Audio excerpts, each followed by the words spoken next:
वंदे पुरुषोत्तमम। आज हम लोग देखेंगे किस तरह से भक्त और भगवान का लीला चलता है। और जैसे भगवान अर्थात जगत को राह दिखाने वाला जब धराधाम पर मनुष्य रूप में आते हैं, वो अपने लीला करने वाले भक्त को भी इस धरा पर लेकर के आते हैं। और दोनों के बीच में जो वार्तालाप चलते हैं, जो दोनों के बीच में एक दूसरे के साथ जो केमिस्ट्री होता है, एक लीला के रूप में स्मरणीय होते हैं।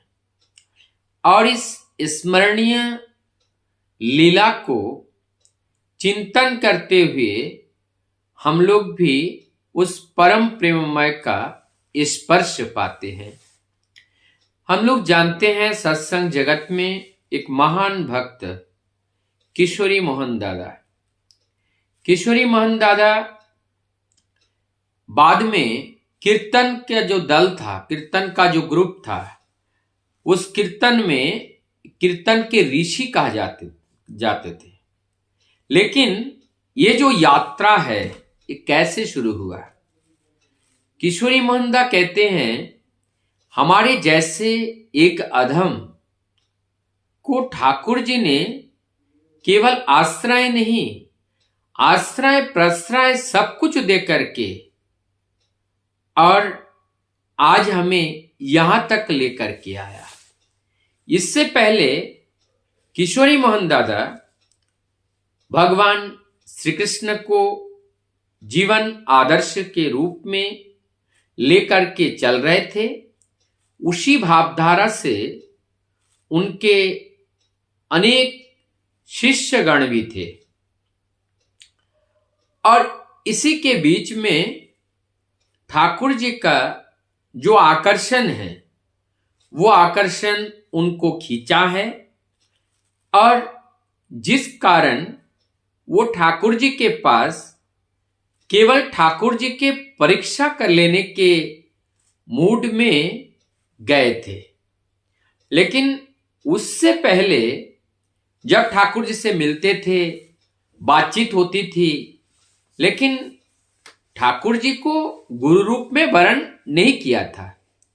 उनको एज ए फ्रेंड के रूप में, एक बाल्य साथी के रूप में, और उम्र में ठाकुर जी छोटे थे।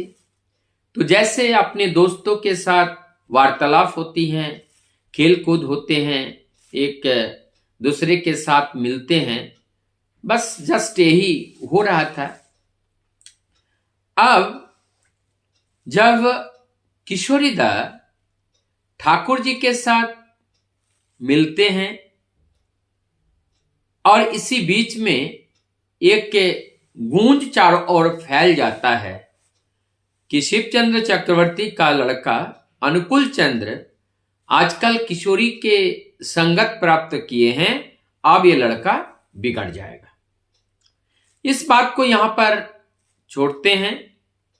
अब किशोरीदा के मन में तीव्र इच्छा जागृत हुआ उस ईश्वर प्राप्ति की।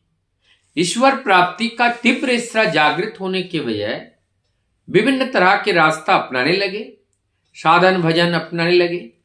उन्होंने मन बनाया शमशान में जाएंगे, रात में वहां पर जाकर के ध्यान करेंगे और प्रभु जो भगवान कहते हैं, उस भगवान के साथ साक्षात्कार करेंगे। सुने हैं कि भगवान शमशान घाट में साधना करने से जल्दी प्राप्त हो जाता है। अब जानते हैं निर्जन में, जंगल के अंदर शमशान घाट, वहां रात के 12 बजे के बाद वहां पहुंचते हैं। चारों ओर से जंगल के जीव जंतु आवाज करते हैं, भोंकते हैं, और उन आवाज को सुनकर के वो भयभीत हो जाते हैं। और किशोरीदा भयभीत होकर के भगवान को पुकारते हैं, हे ठाकुर मुझे बचा लो, हे ठाकुर मुझे बचा लो। अब मैं इस जीव जंतुओं के बीच में भगवान खोजने के चक्कर में यहां मेरा प्राण न चला जाए। और बचाओ बचाओ करते करते जब थोड़ी देर बीता, उनके प्रत्युत्तर में ठाकुर जी उत्तर दे रहे हैं, किशोरीदा किशोरीदा कह करके जोर जोर से बोल रहे हैं। और जोर जोर से किशोरीदा बोल के जब आ रहे हैं, अब आप जो किशोरीदा सोच रहे हैं ये कौन है, इतने रात में मैंने तो किसी को बता के नहीं आया था, ये भूत तो नहीं है। तब अंतर्यामी भगवान दूर से यह मन मन में सोच रहे हैं, तब कह रहे हैं, किशोरीदा मैं भूत प्रेत कुछ नहीं हूं, मैं आपका मित्र हूं, मैं शिवचंद्र चक्रवर्ती का लड़का अनुकूल चंद्र चक्रवर्ती हूं। तब कुछ हिम्मत करते हैं और फिर ठाकुर पास में आ जाते हैं, किशोरीदा के हाथ को पकड़ते हैं और खींच करके चलो घर चलो कह करके उनको लेकर के चलने लगते हैं। उनके मन ही मन में अब संदेह होता है कि कहीं ये भूत वूत तो नहीं है, ये मुझे मार तो नहीं डालेगा। अब ये जब सोच रहे हैं और मन मन में सोच रहे हैं कि भूत का जो पैर है वो जमीन पे टिकता नहीं है। अब ठाकुर जी बोलने लगे, इन्होंने इनका सोचना और ठाकुर जी का बोलना एक साथ। अब बोलने लगे, किशोरीदा मेरा पैर जमीन पे तो है ना। अरे आप किशोरीदा चौंक गए कि ये तो मैंने अपने मन में सोचा था और इन्होंने कैसे जान लिया। आगे बढ़ते हैं। किशोरीदा के मन में कुतूहल आता है, संकोच, और उनके संपूर्ण रूप से एक बार सोचते हैं शायद यही अंतर्यामी है, शायद यही भगवान है, लेकिन मन में बाधा आ जाता है। अब सोचते हैं कि ये माघ महीना है, अर्थात लगभग जनवरी का जो महीना है, सबसे ठंड का महीना। अब सोचे कि अगर ये पावना नदी में अगर डुबकी लगाएं तो हम निसंदेह हो जाएंगे, तो हम जान जाएंगे कि ये अनुकूल चंद्र भगवान है। अब वही सोचना, फिर ठाकुर जी कहने लगे, किशोरी थोड़ा सा रुक जाओ, मुझे पैर में कुछ लगा है, मैं नहा के आता हूँ। नहाने के लिए गए, दोबारा चलते चलते घर पहुंचने वाले ही हो गए। तब किशोरीदा के मन में फिर आया कि अगर ये अनुकूल अगर दोबारा नहाए तो हम समझेंगे कि ये भगवान है।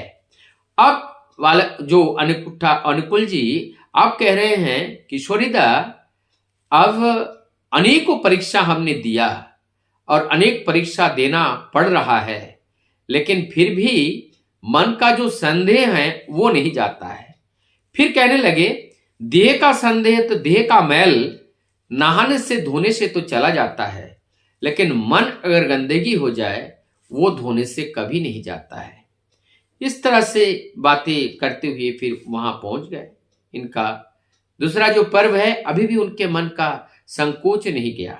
अब फिर संदेह हुआ। अब वो कीर्तन के साथ ठाकुर जी के साथ घूमने लगे। अब वो कीर्तन में भी जाने लगे, क्योंकि ठाकुर जी के प्रति थोड़ा लगाव हो गया। अब इसी बीच में हुआ परीक्षा चल रही है, परीक्षा। घर में कीर्तन होता है और कीर्तन के बाद उन्होंने मन में सोचा कि कीर्तन के बाद ठाकुर यदि मुझसे अगर मांग करके प्रसाद खाए तो मान जाऊंगा कि अंतर्यामी भगवान है। उन्होंने बाजार से संदेश ला करके रख दिए। आप कीर्तन हो गया, ठाकुर जी और सभी लोग अपने अपने घर चले गए। किशोरीदा सोचा कि ये अंतर्यामी नहीं है, क्योंकि वो चले गए। थोड़ी देर बाद फिर ठाकुर जी वापस आए। कहते हैं, किशोरीदा उस समय बहुत से लोग थे, मैंने आपसे मांग नहीं पाया। अब मैं अकेला हूं, मैं जो मांगता हूं जल्दी दीजिए, हमें थोड़ा मिठाई दीजिए और पानी पिलाइए। किशोरीदा बोलते हैं, इतने रात में मुझे मिठाई कहां से मिलेगा। ठाकुर जी बोलते हैं, क्यों, हमारे लिए ला के वो पॉट के नीचे मूर्ति के पट मूर्ति फोटो के पीछे आपने छिपा के रखे हैं। उन्होंने कहा नहीं तो। तब ठाकुर जी खुद गए और जा करके वहां से संदेश निकल करके लेकर के चले आए। अब जो है वो पकड़े गए। तो ये भी एक उनका ये परीक्षा है। अब उनका मन ठाकुर जी के प्रति फिर जाने लगा और ऐसी उनके अंदर जो दुष्ट प्रवृत्तियां थी। एक दिन क्या हुआ, वो सो रहे थे किशोरीदा, रजाई के अंदर मधुमक्खी घुस गए और उनको काट दिया। उनके मन में था किसी और दुष्ट कार्य में जाने के लिए, लेकिन मधुमक्खी ने काट दिया। सुबह होता है, ठाकुर जी के पास जाते हैं, प्रणाम करते हैं, लेकिन ठाकुर जी पूछते हैं कि किशोरीदा आपको कहाँ काटा है, कल रात को क्या हुआ। ये कहते ही अब कहते हैं, ठाकुर आपको कैसे पता? मैंने तो किसी को बताया नहीं। ठाकुर जी अपने जो कपड़े को उतार के दिखाते हैं, देखो यहाँ यहाँ पे कटा, जहां जहां पर उस मधुमक्खी ने किशोरीदा के ऊपर प्रहार किया था, ठीक वहीं वहीं पर ठाकुर जी के उस श्री अंग में जो है वो निशान पड़ गया। तो ये अंतर्यामी भगवान है। अभी भी मन का संदेह नहीं जा रहे हैं। हरनाथ ठाकुर उस समय बहुत फेमस थे। हरनाथ ठाकुर के पास जाते हैं दीक्षा के लिए, ठाकुर जी भेजते हैं, लेकिन हरनाथ ठाकुर कहते हैं नहीं, वही अनुकूल चंद्र ही तुम्हारा दीक्षा देगा, वही भगवान है।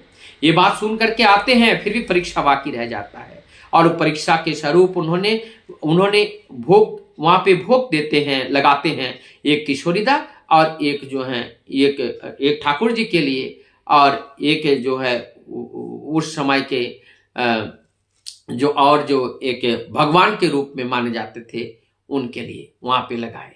और लगाने के बाद किशोरीदा और साथ में दुर्गानाथ उधर कीर्तन करते करते आते हैं, आकर के वहां पे हरनाथ ठाकुर के लिए भी लगाए। तो वहां आते हैं, आकर के किशोरीदा कहते हैं, किशोरीदा मुझे भूख लगी है, भोजन दीजिए। क्या आइए बैठिए, आप लोग के लिए भोजन तैयार है। जाके देखा दोनों थाली हैं। तो ठाकुर जी कहते हैं, ये भी मेरा, ये भी मेरा, कोई अलग नहीं है, सभी एक है किशोरीदा, सभी एक है। अब ठाकुर जी बैठ जाते हैं, जो अपने उनके निजी थाली जिसको निवेदन किए थे, और दूसरे दुर्गानाथ दादा के जो थाली की वो वहां पे हरनाथ दादा के लिए थे, वो दुर्गानाथ दादा वहां पे ठाकुर जी उनको बैठा देते हैं। इस तरीके से परीक्षा लेते हैं। किशोरीदा के दोनों आंखों से आंसू आती हैं। नहीं कहते हैं कि मैं इतना परीक्षा लेता हूं और हर बार मैं उसमें पकड़ में आ जाता हूं। अब उनके मन में ठाकुर जी के प्रति बहुत ही श्रद्धा आया, बहुत ही प्रेम आया, भक्ति आया, मन में जागृत हुआ कि मुझे दीक्षा लेना है। तब जाकर के ठाकुर जी के चरणों में गिरे, लेकिन मन में सोच रहे हैं कि मैं अगर ठाकुर जी के चरण में गिरूं तो मेरे तो बहुत से शिष्य हैं, वो लोग हमें कल क्या कहेंगे। ये सोचते ना सोचते ठाकुर जी बोल पड़े कि किशोरीदा मैं तो सबको बता दूंगा कि आपने हमारे चरण में गिरे।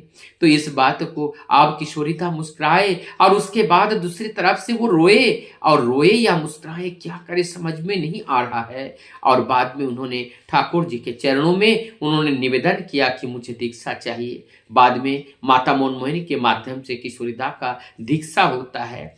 ऐसी अनंत घटनाएं हैं जो हमारे जीवन को झकझोर कर देते हैं और वो मानने के लिए बाध्य कर देते हैं। आज के इस कलयुग में लोग विश्वास नहीं कर पाते हैं कि भगवान कौन होते हैं। जो जीवन के भागवतता को जगा दे वही एकमात्र भगवान होते हैं। भागवतता अगर नहीं जग पाया तो भगवान है या नहीं है, इससे हमारे जीवन में कोई लाभ नहीं होता है। बंद